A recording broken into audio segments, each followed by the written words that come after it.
You strong.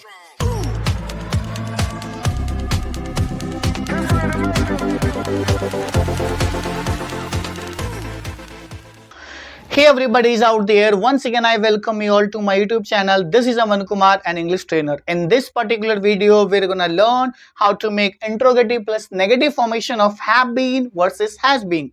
Before we proceed the class or before we dive into the video, I just wanted to take a moment to wish each of you guys a very happy new year to all. I'm damn sure each of you must be fit and fine.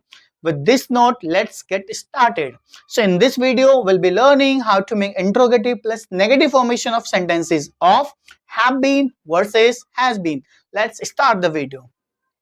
जैसा कि आप देख पा रहे हैं यहाँ पे हम इंट्रोगेटिव प्लस नेगेटिव फॉर्मेशन को सीखने वाले हैं।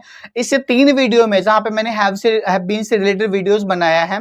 सबसे पहले वाले वीडियो में हमने हैव बीन के पॉजिटिव फॉर्मेशन को देखा था, सेकंड वीडियो में नेगेटिव को देखा था और जो लास्ट वीडियो था उसमें हमने इसका इंट्रोगेटिव फॉर्मेशन को देखा था, जहाँ पे सिंपल हम इंट्रोगेटिव क्वेश्चन पूछते हैं पॉजिटिव में ओनली। और इस वीडियो में हम सीखने वाले इंट्रोगेटिव प्लस नेगेटिव। उससे पहले कि मैं एग्जाम्पल पर आऊं या फिर मैं कुछ आपको समझाऊं, उससे पहले मैं ये बता दूं कि इंट्रोगेटिव प्लस नेगेटिव फॉर्मेशन के सेंटेंस बनाए क्यों जाते हैं। आप बना तो लेंगे कि इंट्रोगेटिव प्लस नेगेटिव सेंटेंस से बना लेंगे, आपको क्या ये पता है किस तरह के सेंटेंस बनाते क्यों हैं? Let me tell you.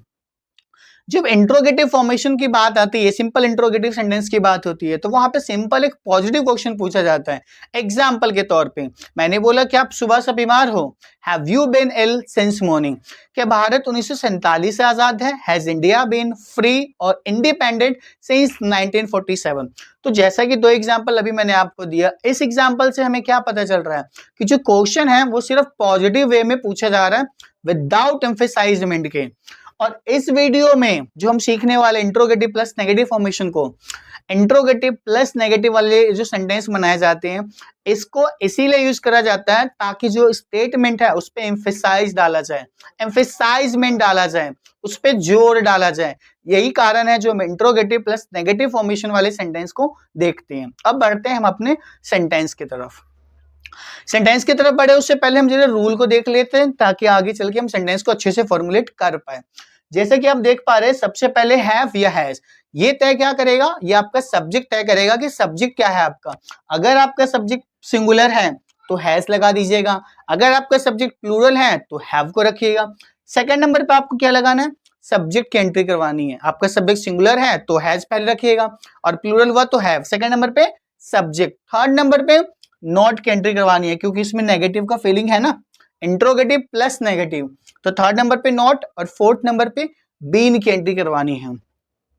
Fifth number पे क्या रखना है? Other words. अदर वर्ड से क्या मतलब है मेरा? अदर वर्ड से मतलब जो इन्फॉर्मेशन आप रखने वाले हैं, जो पूछने वाले हैं, उसको यहाँ पे मेंशन करिएगा।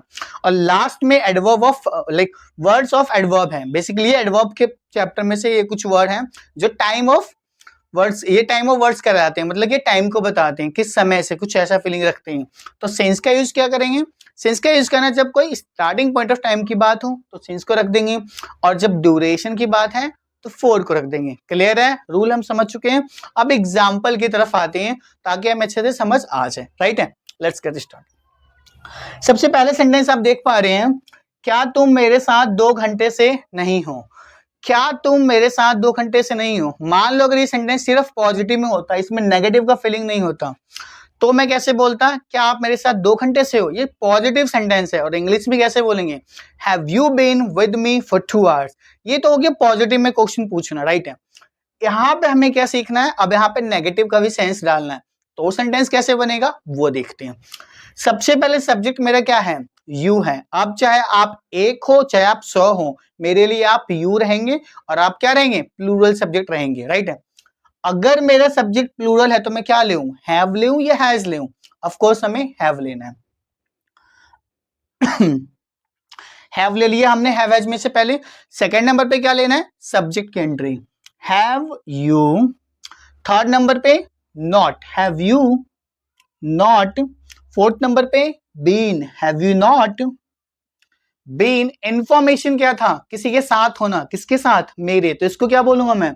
With me, with me. तो सेंटेंस क्या बन चुका है, have you not been with me. अब लास्ट में हमें टाइम को मेंशन करना है। टाइम क्या है, 2 घंटे। 2 घंटा एक ड्यूरेशन को इंडिकेट करता है, तो हम 4 का यूज करेंगे, 4 2 hours।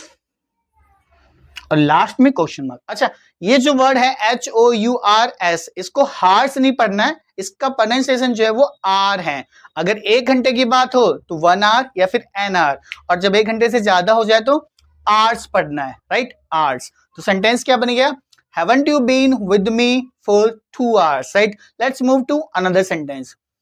क्या भारत 1947 से आजाद नहीं है।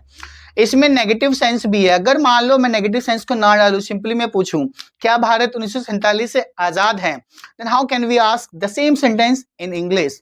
Let's try to make sentence, has India been independent since 1947। तो इसका मतलब क्या हो गया, क्या भारत 1947 से आजाद है, लेकिन हमें क्या चाहिए, नेगेटिव सेंस भी डालना है। बनाने की कोशिश करते हैं। सबसे पहले हैज लेंगे, क्योंकि इंडिया जो सब्जेक्ट है वो सिंगुलर है, तो हैज, हैज में से ले लिया हमने हैज। सेकंड नंबर पे सब्जेक्ट, सब्जेक्ट क्या है मेरा, India, has India. Third number पे not, has India not. Fourth number पे बीन, और फिफ्थ नंबर पे इंफॉर्मेशन। इंफॉर्मेशन क्या है, आजाद। आजाद को क्या बोलते हैं, इंडिपेंडेंट। तो क्या बोलेंगे, इंडिपेंडेंट। लास्ट में टाइम लगाना है, 1947 एक फिक्स टाइम है, यानी कि स्टार्टिंग पॉइंट ऑफ टाइम है, तो हम सिंस का यूज करेंगे, and it will become since 1947. At the end we can use question mark as well in written only, because in spoken nobody can use, right? So our sentence is, hasn't India been independent since 1947? Let's try to move another sentence that we have right now. क्या हम सुबह से बीमार नहीं है। Let's suppose मैं यहाँ पर लिखना भूल गया, सेंटेंस में था क्या प्रॉपर, तो मुझे इसको पूरा करने दीजिए पहले हिंदी में। क्या हम सुबह से मान लो घर पर नहीं है, घर पर नहीं है। आई एम सॉरी, मैं इसको सेंटेंस को पूरा लिखना भूल गया था, कोई बात नहीं, सेंटेंस हमने लिख लिया है। क्या हम सुबह से घर पर नहीं हैं। अगर सिर्फ मुझे इसे पॉजिटिव में पूछना हो कि क्या हम सुबह से घर पर हैं, तो क्या बोलेंगे, Have we been at home since morning? ये तो हो गया पॉजिटिव में क्वेश्चन, लेकिन क्वेश्चन तो यहाँ पे क्या बता रहा है, ये इंट्रोगेटिव प्लस नेगेटिव है। जरा फॉर्मुलेट करते हैं। हम एक प्लूरल सब्जेक्ट है, तो हम क्या रखेंगे, हैव का यूज करेंगे, हैव। सेकंड नंबर पे क्या रखेंगे, subject, have we. Third number पे been, have we not. Third number पे आई मीन फोर्थ नंबर पे, फर्स्ट नंबर पे हैव या हैज, सेकंड नंबर पे वी सब्जेक्ट है हमारा, नॉट थर्ड नंबर पे, फोर्थ नंबर पे बीन, और फिफ्थ नंबर पे इंफॉर्मेशन। इंफॉर्मेशन क्या है कि क्या हम घर पर नहीं है, तो क्या बोलेंगे, एट होम। कब से, सुबह से, तो क्या बोल देंगे, सिंस मॉर्निंग। और हमारा सेंटेंस क्या बन गया, have we not been at home since morning? Let's move to another sentence that we have right now. क्या कुमकुम 2 दिनों से घर पर नहीं है। अगर इसी सेंटेंस को पॉजिटिव में क्वेश्चन फ्रेम करूं, तो सेंटेंस क्या होगा हिंदी में, क्या कुमकुम घर पर 2 दिनों से है। क्या कुमकुम घर पर है 2 दिनों से, तो इंग्लिश में कैसे बोलेंगे, like if we need to speak the same structure of the sentence in English, how can we speak? We can simply say, has Kumkum been at home for 2 days? कब से, yeah, 2 days. So our sentence would be, has Kumkum been at home for 2 days, right? But हमारा sentence किस में, interrogative plus negative में frame करते, फिर बताता हूं आपको। सबसे पहले हैज की एंट्री, ऐसा क्यों, क्योंकि कुमकुम सिंगुलर सब्जेक्ट है, तो हैज ले लिया हमने सबसे पहले। सेकंड नंबर पे सब्जेक्ट को एंट्री करवाएंगे, तो सब्जेक्ट कौन है हमारा, कुमकुम, हैज कुमकुम। थर्ड नंबर पे नॉट, फोर्थ नंबर पे बीन, हैज नॉट बीन कहाँ नहीं है, घर पर, एट होम। कब से नहीं है, 2 दिनों से। 2 दिन एक ड्यूरेशन ऑफ टाइम को बता रहे हैं, यानी कि हम 4 का यूज करेंगे, for 2 days, for 2 days. And our sentence, sorry, at the end there should be question mark, not full stop. So our sentence is, hasn't Kumkum been at home for 2 days, right? Let's move to another sentence. क्या आप बचपन से दिल्ली में नहीं हैं? कैसे बनाएंगे? सबसे पहले सब्जेक्ट कौन है हमारा? यू, यानी कि यू हमारा प्लूरल सब्जेक्ट है, तो हम क्या बोलेंगे? सबसे पहले हैव की एंट्री, क्योंकि सब्जेक्ट प्लूरल है, तो हैव। सेकंड नंबर पे सब्जेक्ट को रखेंगे, सब्जेक्ट कौन है हमारा? यू।